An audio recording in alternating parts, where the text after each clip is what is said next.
Over the course of time, Terry Pratchett has become one of my favorite writers. His book, The Truth, has become my favorite book in the world. This story is called Wanted, a Fat, Jolly Man with a Red Woolly Hat. Let's see how it goes. "I've quit," said Father Christmas.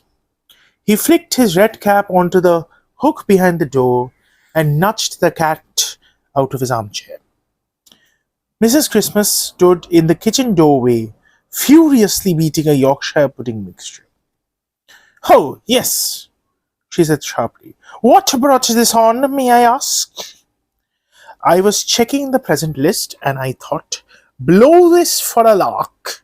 I've been doing this for 500 years, and what have I got to show for it? No prospects, no pension. Ho, ho, ho, I thought. Time for a change." He picked up a newspaper. A moment later, it was whipped out of his hands. "You're going to get another job," said Mrs. Christmas. "Yes, my dear, but I thought a few weeks' holiday." "With reindeer fodder the price it is?" Mrs. Christmas lugged him to his feet, jammed his hat on his white curls, and pushed him smartly towards the door. "Off you go, young fellow, me lad. No work, no dinner. If you think I'm having you lounging around at home all day, you can think again."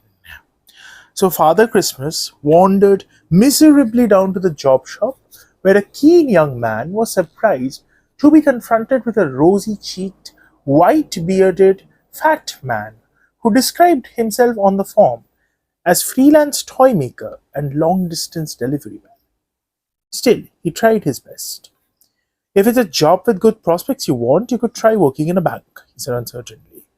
"There's a vacancy at the one down the road." "Jolly good," said Father Christmas.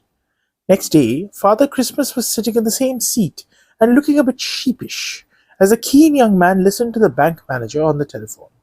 The bank manager was not very happy. "Raving a lunatic!"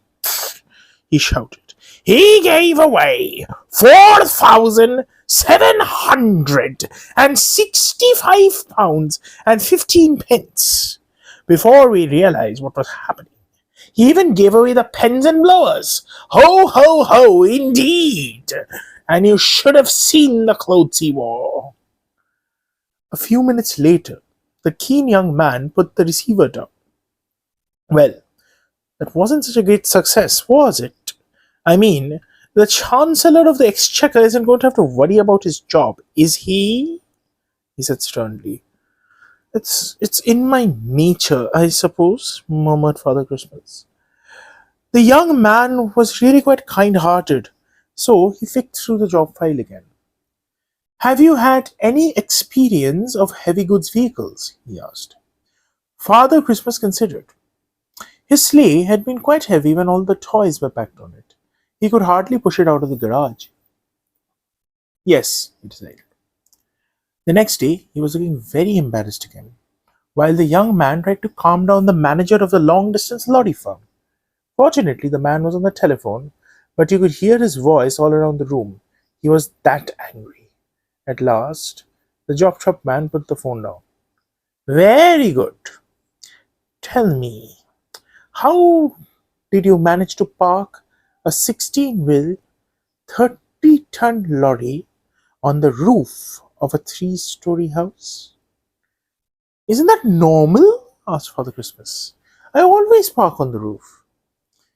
He looked so hurt that the keen young man relented. "Look, it'd help matters a lot if you wore something a bit more respectable."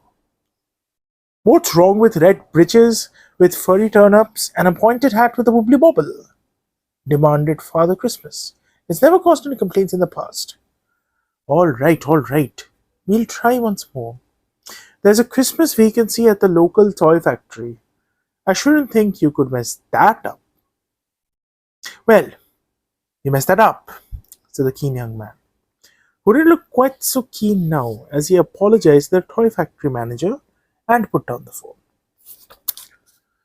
I didn't like making toy soldiers and machine guns, said Father Christmas. Unpleasant things. Yes, but wooden Noah's Arks and teddy bears? Said the young man. What sort of things are they to give to kids?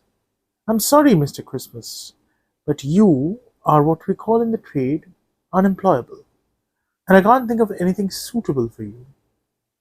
Father Christmas was just leaving when the telephone rang. The job shop man picked it up and listened. Oh, yes, he said. Go on. Fat, you say. Jolly. I see.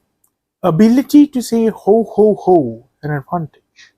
Well, I'll certainly see what I can do for you. In fact, I think I might just have the very man. Mr. Christmas, he said, putting down the telephone, how would you like to work at a department store? Father Christmas arrived home whistling and looked very jolly. How did the new job go? Said Mrs. Christmas. Very well indeed, he said, sitting down at the table. It's dead easy. I just have to sit in this sort of fairy grotto affair, and a queue of children come and tell me what they want for Christmas. I don't quite know why. I hope no one complained about your nice red suit it took me so long to make, said Mrs. Christmas. No, it's funny, but I got the impression the manager was very pleased with it, said Father Christmas. He gave me a bonus because of it, and I get a free lunch and 2 tea breaks. They all know my name too. Hello, Father Christmas, they say. Mind you, I can't help but wondering what it's all in aid of. Mrs. Christmas plonked a plate down in front of him and kissed his white curls. They're obviously just like you, she said. That was Terry Pratchett making his debut on the channel. And this is A House Full of Stories, the Christmas episode. I hope that you enjoyed it. Merry Christmas and Happy Holidays. Signing off until the next episode.